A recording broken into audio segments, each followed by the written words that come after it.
কেউ কেউ আবার বসন্তের কোকিল, বসন্তকাল আসলে আইসা বলে কুহু কুহু। এরপরে এদেরকে আর খুঁজে পাওয়া যায় না। আমি সাক্ষী হতে এসেছি। আপনাদের মনে প্রশ্ন জাগবে, কিসের সাক্ষী? বাংলাদেশ সৃষ্টির পর থেকে উত্তরবঙ্গ গরিব নয়, গরিব করে রাখা হয়েছে। সেই বঞ্চনার সাক্ষী হতে এসেছে। সৎ মায়ের সন্তানের মতো উত্তরবঙ্গের সাথে আচরণ করা হয়েছে। উত্তরবঙ্গ আমাদের কলিজার অংশ।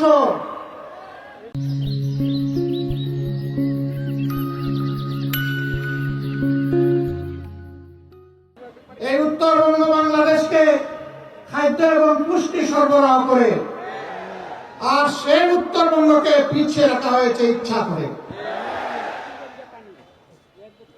আমি তার সাক্ষী হতে এসেছি। উত্তরবঙ্গ থেকে আগামীতে আমরা আর কোন বেকারের মুখ দেখতে চাই না।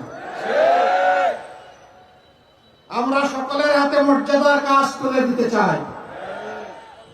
আমাদের প্রত্যেকটা যুবক যুবতী, প্রত্যেকটা নাগরিককে আমরা দেশ গড়ার কারিগর হিসাবে তৈরি করতে চাই।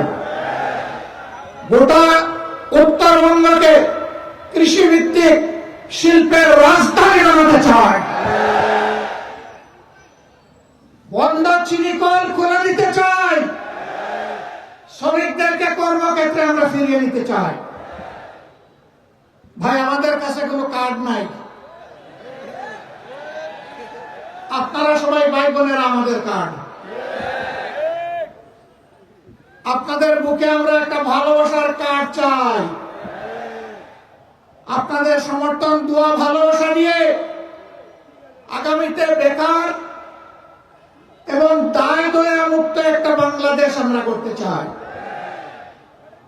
কারণ দয়ার পাত্র হয়ে বাংলাদেশের কোন এলাকার মানুষ বসবাস করবে তা আমরা দেখতে চাই না। কে কার উপর দয়া করে জনগণের ট্যাক্সের টাকায় পরের ধরনের পথধারী, এ আমরা করব না।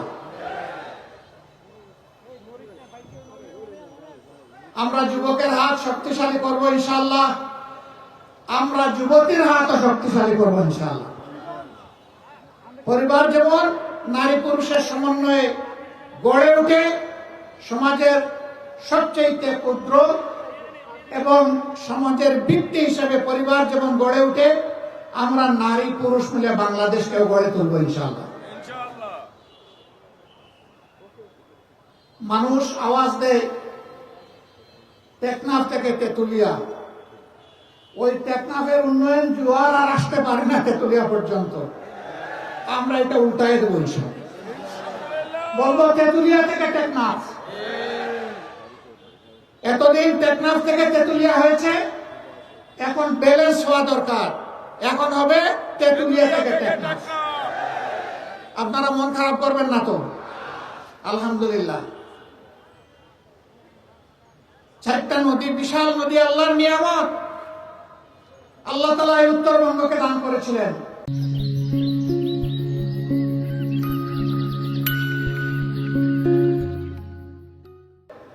তিস্তা, ধরলা, ব্রহ্মপুত্র এবং করতোয়া। আজকে আস্তে আস্তে উপর থেকে দেখলাম নদী নয়, মরুভূমি। মরে কঙ্কাল হয়ে আছে নদীগুলো। শরীরের ভিতরে যেমন রক্তের নালী, রক্তকে এক জায়গা থেকে আরেক জায়গায় পৌঁছে দেয়, আর তাই আমরা বাঁচি।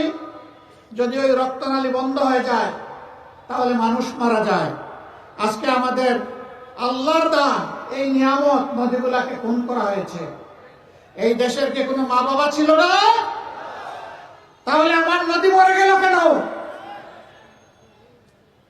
ওরা জনগণের প্রতি 5 বছরে একবার দরদের হান্ডিতে জাল দেয় আর এটা উঠলাইয়া উঠে। বাকি 4.5 বছর ওদেরকে আর হারিকেন জ্বালাইয়া খুঁজে পাওয়া যায় না। কেউ কেউ আবার বসন্তের কোকিল, বসন্তকাল আসলে আইসা বলে কুহু কুহু। এরপরে এদেরকে আর খুঁজে পাওয়া যায় না।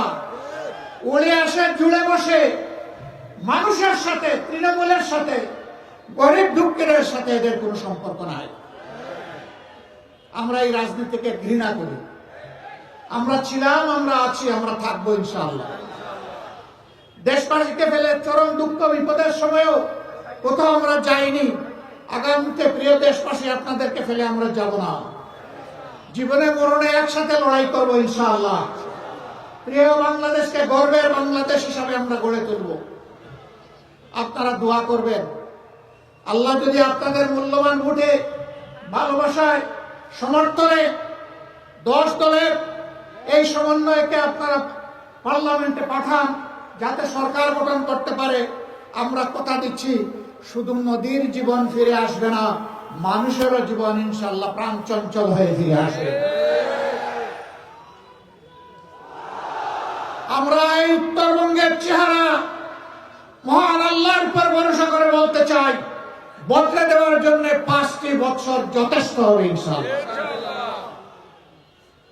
এখন যেমন আপনারা আমাদেরকে ভালোবাসা দিচ্ছেন, তখনও পাশে এসে একসাথে কাঁধে কাঁধ মিলিয়ে আমরা যদি কাজ করি, উত্তরবঙ্গের চেহারা বদলে যাবে ইনশাআল্লাহ। এ মাটি উর্বর, মানুষ পরিশ্রমী, এই এলাকা পিছনে থাকার প্রশ্নই উঠে না। ষড়যন্ত্র করে, বঞ্চিত করে পিছনে রাখা হয়েছে। স্বাস্থ্য সেবার জন্য হন্যে হয়ে দৌড়াইতে হয় রাজধানী ঢাকায়। এ সামর্থ্য সকলের নাই। যাওয়ার পথে রাস্তায় অনেকের মৃত্যু হয়। এই অবস্থা আমরা দেখতে চাই না। আল্লাহ তাআলা আমাদেরকে এই দায়িত্ব দিলে 18 কোটি মানুষের 64 জেলার কোথাও মেডিকেল কলেজ বিহীন থাকবে না। পঞ্চগড়েও মেডিকেল কলেজ হবে ইনশাআল্লাহ। মানসম্মত সেবা এখানেও নিশ্চিত করা হবে। বলবেন এত টাকা কোথায় পাবেন? ওই যে চুরি করে আমাদের 28 লক্ষ কোটি টাকা বিদেশে নিয়ে গেছে, ওগুলো ওদের পেটের ভিতরে হাত ঢুকে আমরা বের করে আনবো ইনশাআল্লাহ। আর আগামীতে কাউকে আর চুরি করতে দেওয়া হবে না। আমি বিশ্বাস করি আজকের এই জনসভায় শহীদ পরিবারের সম্মানিত সদস্যরা আছেন, জুলাই যোদ্ধারা আছেন, 71-এর বীররা আছেন। আমরা আপনাদের সকলের কাছে ঋণী। আমরা সর্বশক্তি দিয়ে আগামীতে দেশ সেবার সুযোগ পেলে, সরকার গঠনের সুযোগ পেলে আপনাদের ঋণ পরিশোধ করার চেষ্টা করব ইনশাআল্লাহ। এবং আজীবন আপনাদের প্রতি শ্রদ্ধাশীল থাকব। আপনাদের এই ঋণ পরিশোধ করে উঠতে পারবো না, আমরা চেষ্টা করব। আল্লাহ যেন আমাদেরকে তৌফিক দান করেন। দিনটা শুক্রবার হওয়ার কারণে মনের ঝুলিতে অনেক কথা ছিল, খুলতে পারলাম না। ঝুলি আজকে থাক, ভবিষ্যতে আল্লাহ কোনোদিন খোলার সুযোগ দিলে খুলবো ইনশাআল্লাহ।